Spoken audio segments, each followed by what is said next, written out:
This week on Home Sweet Home, we take a look at a development that is said to be an example of mindsets coming together to appease the demand for affordable but upmarket housing solutions in our urban centres. Stay with us.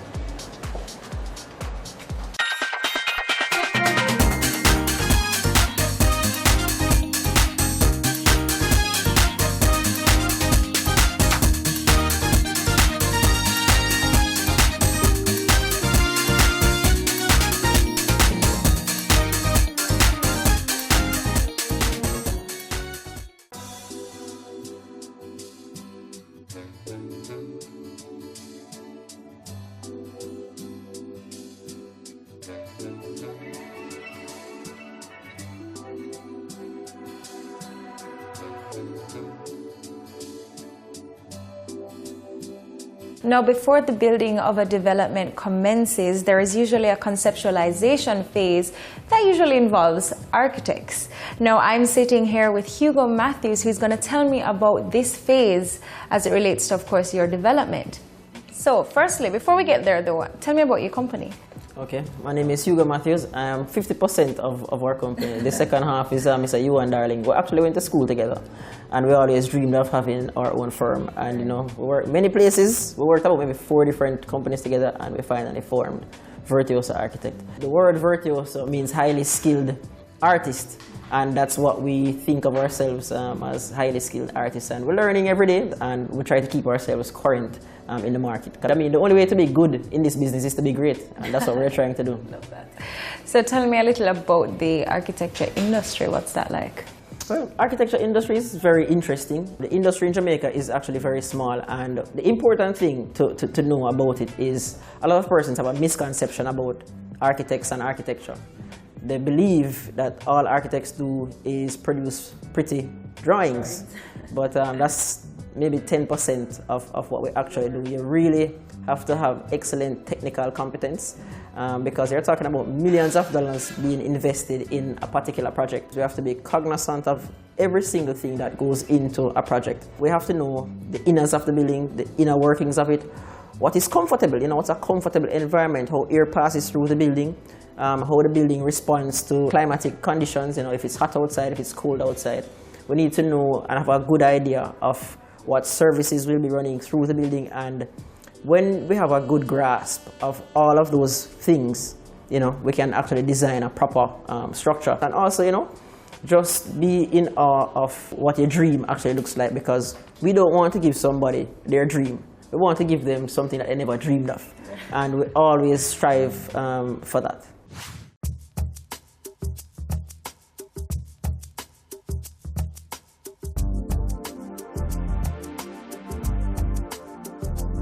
So talk to us about this new chic way of living in Kingston that you're currently working on. First, let me start by, we're currently working on it, but it started many moons ago. Right. And it's a push not only by us at Virtuoso, but it's a push. It has been a push by many architects. What you have to think about is cities around the world. We're not just thinking about Jamaica in a little envelope or in a little box. We have to think about Jamaica as a global entity. And we have to look at what the future is doing, what are the new trends.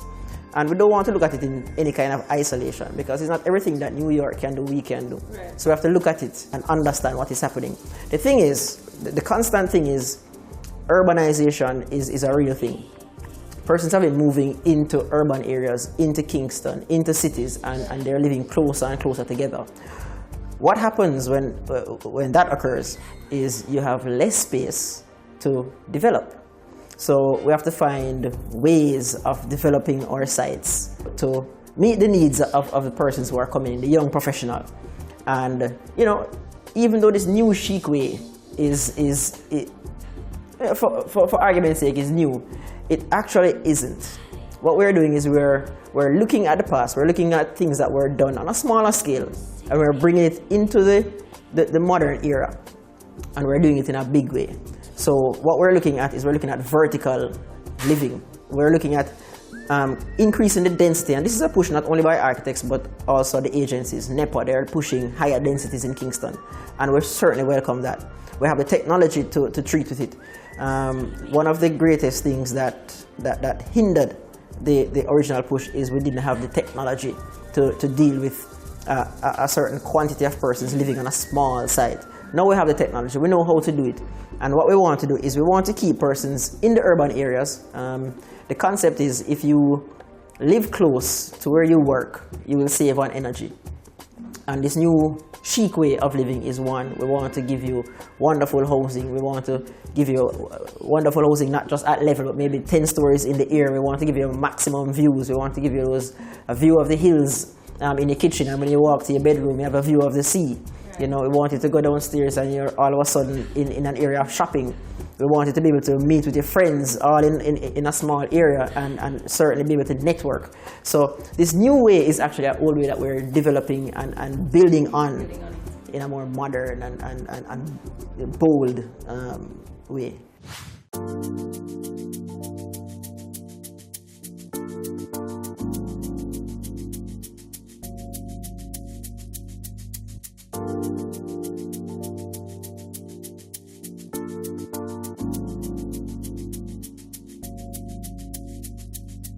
'20 South is maybe the first of its kind in Kingston. It's 10 stories high. It has over 75 units, 80 units to be exact. And it's, you know, on a small plot of land right in the middle of the Mecca almost. We're talking about, there are stones throw away from Harpetry, a stones throw away from just running up to Devon House. We are right in the middle of it all.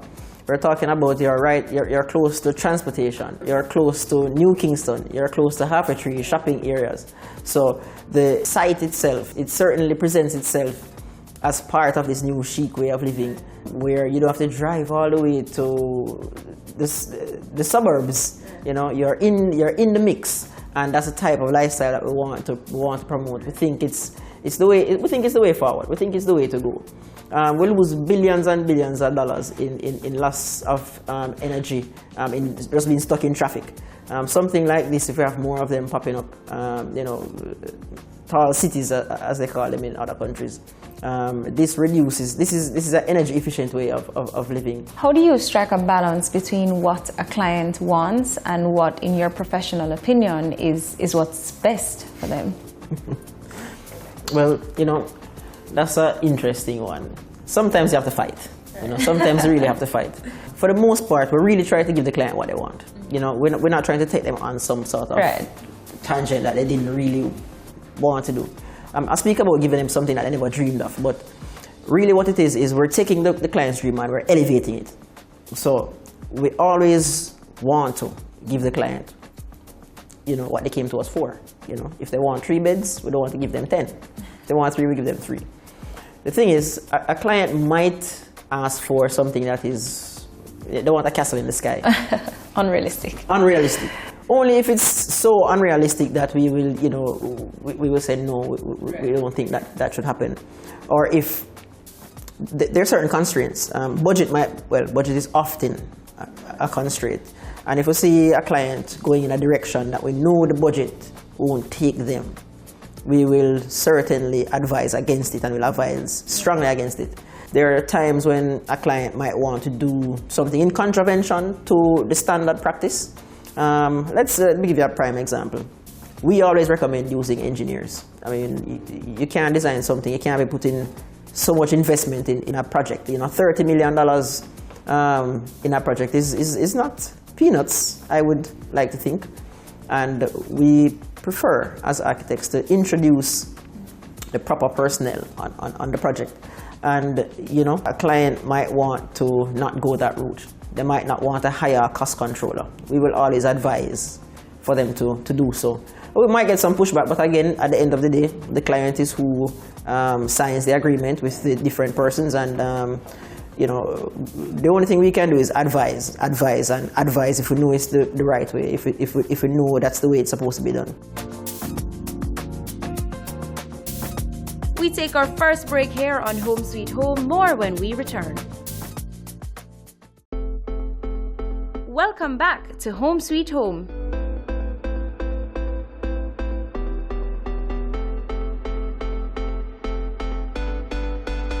So Sekou, this is now your baby, right?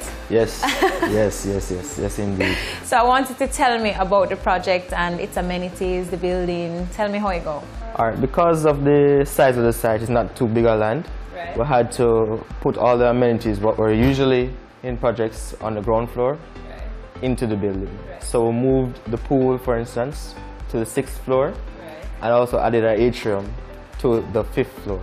So we're moving integrated nature into the building all through. So from the 5th floor atrium to the 6th floor pool to the green roof where you have a jogging track.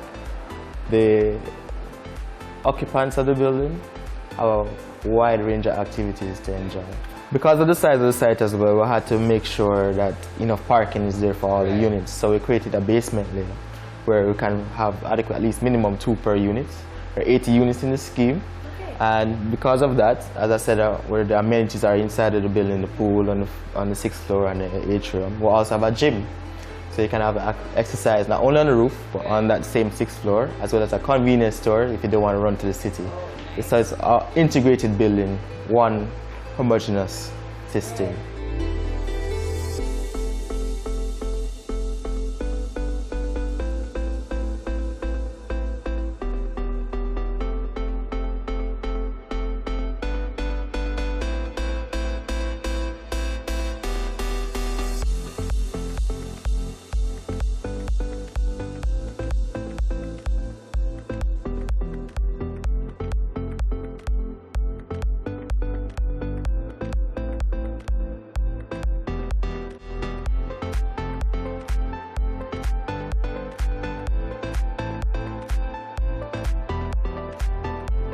This building sounds like it's perfect for me because, well, aside from the fact that I'm integrating in nature, because I don't like lizards. I feel like every time I hear nature, I think insects and... You can go to the 4th floor. The atrium is not on the 4th floor. Okay, all right. So I need a floor perfect for you. That would, okay, that sounds good. How much of the design was yours and how much of it was the client's? Because I know they would bring their ideas to you and then you guys would do the design. So how does that work? As Hugo said, it's a dialogue between us and the client. The client gives us the initial pitch and brief on what he wants in the project. For instance, he wanted a jogging trail on the roof. Right. So we accommodated the jogging trail on the roof. But we said, why not make it a luxurious experience and push the pool to the roof? So we came up with the amenities what are inside of the building and tying it back to what he initially wanted with the jogging trail, as well as his idea of a green living space. Right. And all-in-one building in Right. So it's a holistic design. When you say this building is chic, we also want to ease of access into the units, of course. So we have 2 elevators on the flanks of the building, so you can move from the basement where you parked straight to your units. These are smart elevators, so you have a key, and you swipe the key, and you will know which floor you're going to. Oh, nice. And you can probably stop at the 6th floor. The pool, as I said before, is an infinity edge pool, so you can just look off into the distance to see Kingston Harbour when you want. As well as we try to be energy efficient, so we have solar on the roof, as well as energy efficient utilities like the toilets and lights. Oh, nice.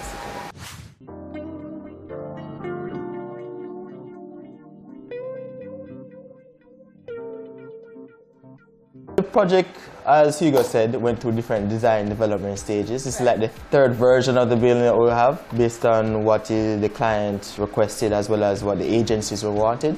So there are about 60 pages, 70 pages in the architectural set alone. They also have the engineering set as well as the mechanical set, which have their own equally weighty drawings.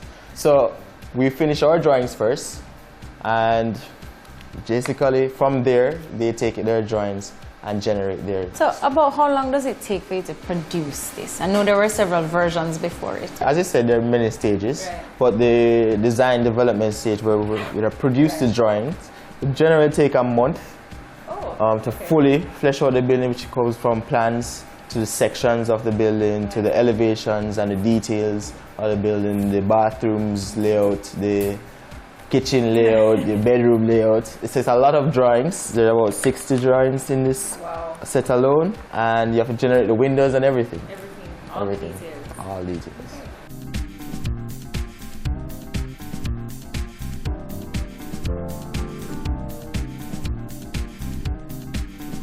Sekou, thank you very much for sharing the technical aspects of the building with us. And now I will join Hugo at 20 South.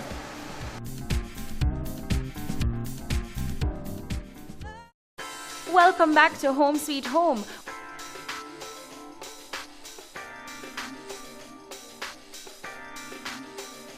Now, if you're just joining us, we're looking at the blueprint for a new development, 20 South. Now, we've just arrived on site and we're going to be doing a short tour with Hugo Matthews, but the project is still in its baby stages, so we're going to try to put things in perspective.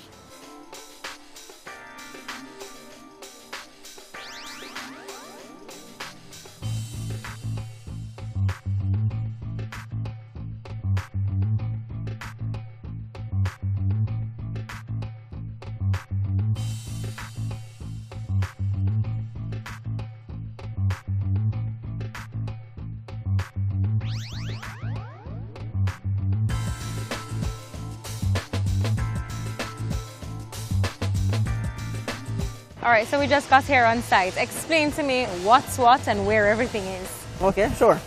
All right, so you came in through one of the entries. Right. The site will have two entries. So our main entry will be there. So all of this here is a roadway. Okay. So what you just came in is roadway number 1, and we lead all the way across roadway number 2. So all of this that you're seeing here, that is the basement, and all of that is basement parking. So the ramp to the basement is on the opposite side. Right. Right. So once you come in through this gate, you drive around this driveway, and they have the ramp will be on the other side. On the other side. We also have parking at level, and on the opposite side, right, the side facing South Avenue, we have some units on the ground floor and also the entry lobby. So this is the first part of it. We're at first floor, casting the second floor now. Right.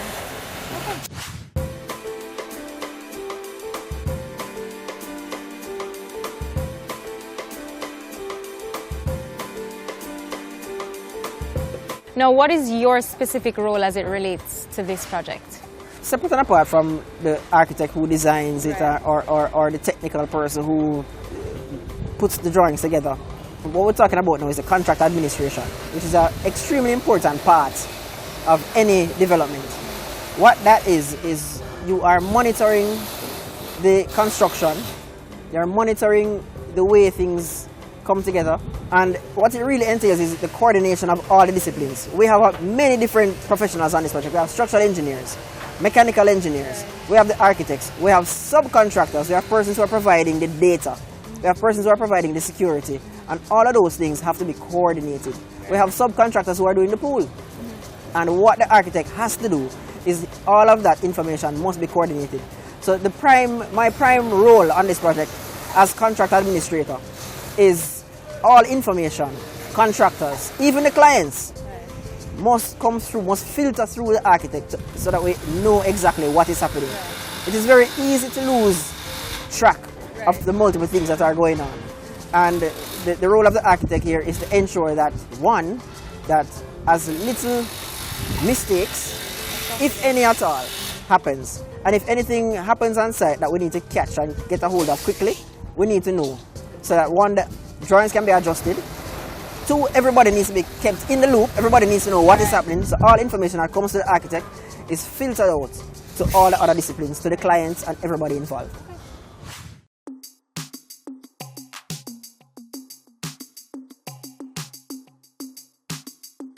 How important is the 3D design to this project? Now, I know the blueprint is what you really go by, but does the 3D image, which I'm assuming it will eventually get to looking like that, how important is it? You know, before, the advance of technology, architects would just be line drawings or hand drawings and hand renders. Now with the increased technology and the machines, we can manage really wonderful 3D drawings, very complex images. That is part of our tool. Now it's as important as our line drawings, because the way we communicate with our clients. Not everyone is able to understand a 2D drawing. Not everyone is able to understand a plan or an elevation, which is essentially the look of the building but a flat image of it. With the 3D model, we can put all the information inside of that building. It's what we call building information modeling. And what we do is all the concrete, all the steel, some of the disciplines, they can actually put all of their mechanical information inside the building. We model the entire building, so we actually know what it's going to be before it actually goes down on the ground. So that 3D image that you saw, as simple as you saw it, we could cut sections through the building. We can look at the building in many different ways, and we can really analyze the structure before it actually goes down. So the model is not only good for the client, who can now see the building in its entirety. They can see the materials, they can see how it looks, how it feels. We can put persons in the building and let them walk through it. Right. So you can see all of that as a movie. Right. So you can experience the whole thing before the first stone is turned. So that model is very important to us. Would you encourage other architects to do high-rise buildings in Kingston now? Sure. High-rise is the way to go. And there are a number of reasons for that. You can look at this site, it's not very big. Mm-hmm. Number one, it decreases the cost of the development as a whole, because you're able to put more development on a smaller plot of land. So going vertical is certainly the way to go.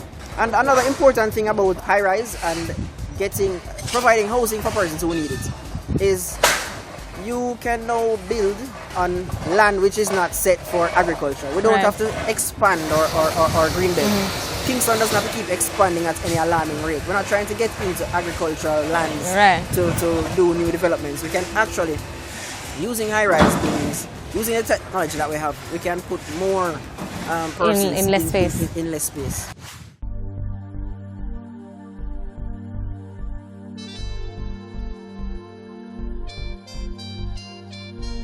So tell us about some of the challenges that you've had to overcome on this particular project. For this particular one, I could give you a few examples, Number one, once the drawings are done and we feel it's good and we're ready to go, everything has been quantified. There are times when you have to re-look and revisit a design. Maybe you've done something and you want to change it. One prime example is we wanted a way to give you more head height, give each room a grander feel. And we had to, play with the idea of how is it that we can get rid of the beams.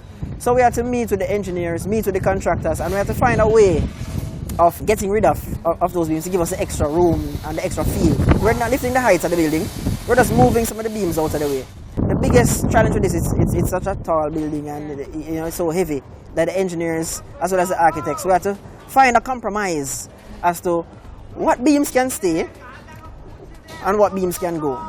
And it took a lot of tireless nights to sort of figure it out. Right.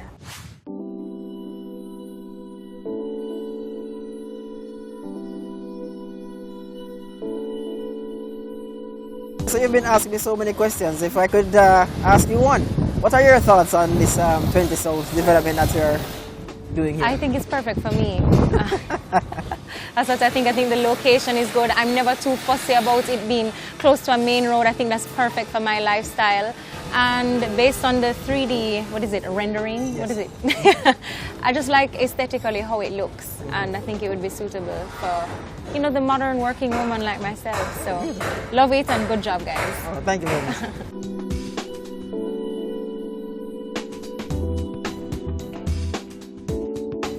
Well, Hugo, thank you so much for talking to us and bringing us on this construction site. I'm excited to see what 20 South will be.